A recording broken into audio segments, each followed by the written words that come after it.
धरनी बानाला सुर धाम है, मिथिला के धिया सिया जगत जननी भेले, धरनी बानाला सुर धाम है, धरनी बानाला सुर धाम है, मिथिला के धिया सिया जगत जननी भेले, मिथिला के धिया सिया जगत जननी भेले, धरनी बानाला सुर धाम है, धरनी बानाला सुर धाम है।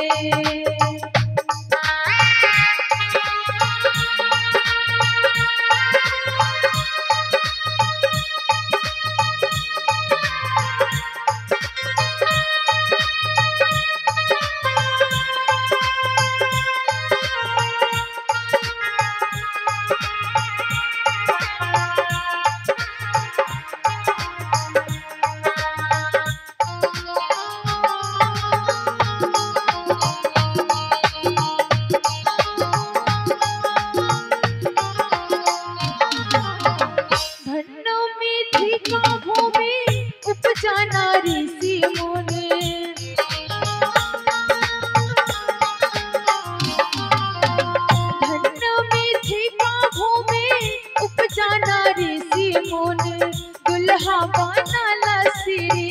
राम है, दुल्हा बानाला श्री राम है, मिथिला के सिया धिया जगत जननी भेली, धरनी बानाला सुर धाम है, धरनी बानाला सुर धाम है।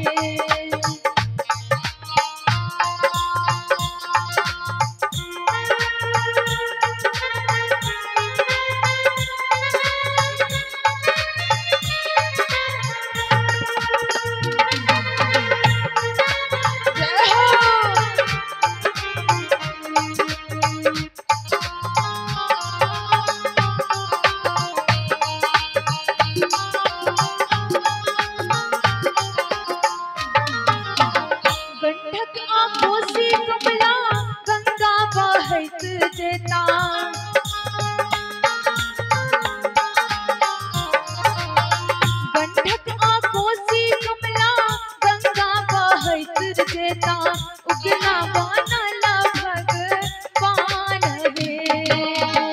उगना बानाला भगवान है,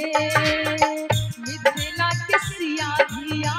जगत जननी भेली, धरनी बानाला सुर धाम है, धरनी बानाला सुर धाम है।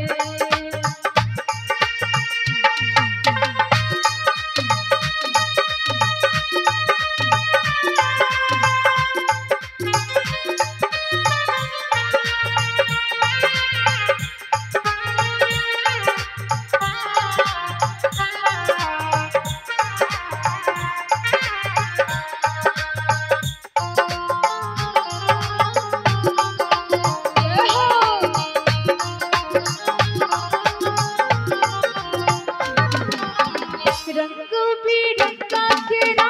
बाज गेला बाज सखी,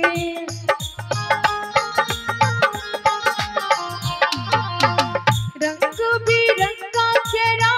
बाज गेला बाज सखी, बरसाना सुमाना आकाश है, बरसाना सुमाना आकाश है, दैहिक वैधिक आहे सब मिट गेला, मिट गेला तीनों पाप है, धरनी बानाला सुर धाम है, मिथिला के सिया धिया जगत जननी